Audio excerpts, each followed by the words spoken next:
این مدت ما همش سفر در سفر بود، یا مهمان داشتیم یا مسافرت بودیم. به خاطر تعطیلی که 2 هفته پشت سر هم، هر هفته 4-5 روز تعطیل بود، ما هم تصمیم گرفتیم که یه برنامه‌ای داشته باشیم و تو خونه نباشیم دیگه. تصمیم گرفتیم بریم شمال. با خانواده دایی همسرم هماهنگ کردیم که بریم اونجا. مثل که اونا می‌خواستن بیان این طرف سفر، تصمیم گرفتیم خب به جایی که شمال بریم و این همه توی ترافیک بمونیم، بریم جنوب و یه سری به خانواده‌مون بزنیم. خلاصه خیلی خیلی یهویی پا شدیم، وسیله جمع کردیم و رفتیم به سمت جنوب. تقریبا ساعت 4:30 عصر بود که رفتیم اون سمت. گفتیم که به ترافیک نخوریم، ولی متاسفانه زهی خیال باطل سمت جاده‌ای که به سمت خوزستان هم میرفت ترافیک و واقعا اذیت شدیم. یعنی یه جایی دیگه عصبی شدیم، چون ترافیک اینجوری بود که اصلا ماشینا حرکت نمی‌کردن. یعنی سرعت ما ماکسیمم 20 کیلومتر بر ساعت بود و خیلی بهمون فشار اومد توی راه. حدوداً با 2-3 ساعت تأخیر رسیدیم. و قبل از رفتنم متاسفانه من یه چالش برام به وجود اومد. اولا تقریبا 3.5 یا 4 ساله که با هم ازدواج کردیم و اصلا این مشکل تا حالا برام پیش نیامده بود توی تابستونا، چون معمولا هوا اینجا خوبه. بریم جایی که داشتیم به کرم افتادن، نمیدونم چرا. حالا یکی میگفت به خاطر نوره، یکی میگفت به خاطر گرماست، ولی خب سال قبلم همینجوری من برنجا نگهداری میکردم. اولین سال بود متوجه شدم که یه کرمای کوچولویی میدیدم توی سقف خونه و خیلی مشکوک شدم. گفتم چیه جریان اینا؟ رفتم گوگل سرچ کردم و توی نظرات نینی سایت خوندم. من خیلی اونجا رو پیگیری میکنم.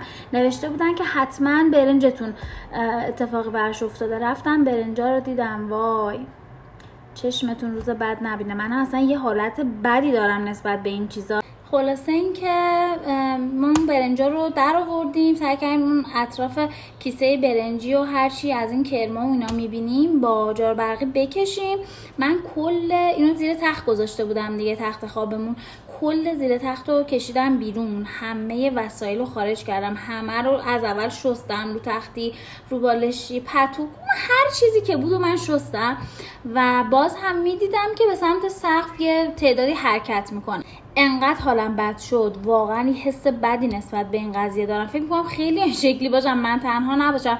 حس میکردم دائما اینا دارن روی تن من راه میرن و اصلا خارش گرفتم خیلی، به حدی که دیگه مشتاق بهم گفت تو برو بیرون، من این کارا رو انجام میدم. میگفت برو خونه مامانت، من کارشو درست میکنم. ولی من خودم دلم تاب نیاورد، درگیر بودم. شانس بعد من همون شب مامانم اینا رو دعوت کردم و مهمان داشتیم. انقدر همه چی در هم شد که نگم. تو اونجایی که تونستم پاکسازی کردم و تمام تحقیق کردم. نوشته بودن که توی آفتاب بذارید. یه روز توی آفتاب گذاشتم، فایده ای نداشت، همچنان میلولیدن اون کرما توی برنجا. بعد تصمیم گرفتیم وکیوم کنیم. اینو وکیوم کردیم، باز هم اتفاقی نیفتاد و اونا به حیات خودشون کاملا ادامه میدادن. تصمیم گرفتیم که اینا رو ببریم خونه مامان همسرم.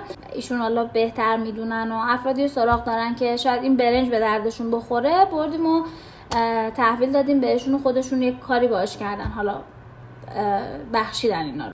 نمیدونم، شاید بعضی هم از این کار رو نتیجه بگیرن. کلی سرچ کردیم، از بزرگتر پرسیدیم.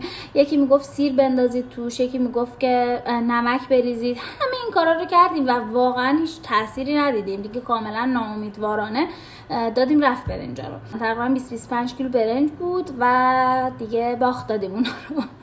دیگه منم به خیال اینکه کاملا تموم شده این داستان، خیالم راحت و اینا، اون خارشه و اینا کلا کشید کنار و رفتیم سفر.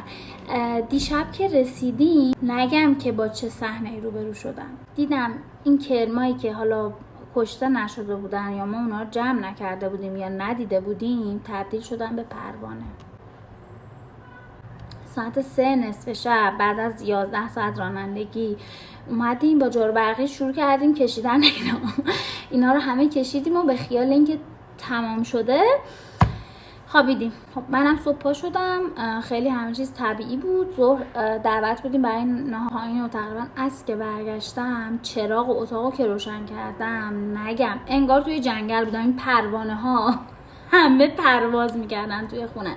به نظرتون باید توی این شرایط چی کار میکردم؟ تنها کاری که از دستم اومد، چون داشتم پرواز میکردم روی دیوار، اونا نشسته بودن که من باز بخوام با جارو جمع کنم، حشره کش زدم. حشره‌کش کلی زدم، نمیتونم بگم پر بود ولی خالی شد دیگه. هر حجمی که بود کاملا خالی شد. حتی اون اتاقی که اتاق کارم هست، توی استند وسایلی که خریده بودم و میخواستم جا بدم، هر وسیله‌ای که میذاشتم 3-4 تا پروانه پرواز میکرد. الان نمیدونم توی چه حالیم، روی دیوار نشستم، نمیدونم در اثر این حشره‌کش مردن زندن، ولی واقعا حالم بده. گفتم بیام با شما اینو شیر کنم بگم که شما چه راه حلی دارید که من اینا رو کامل از بین ببرم.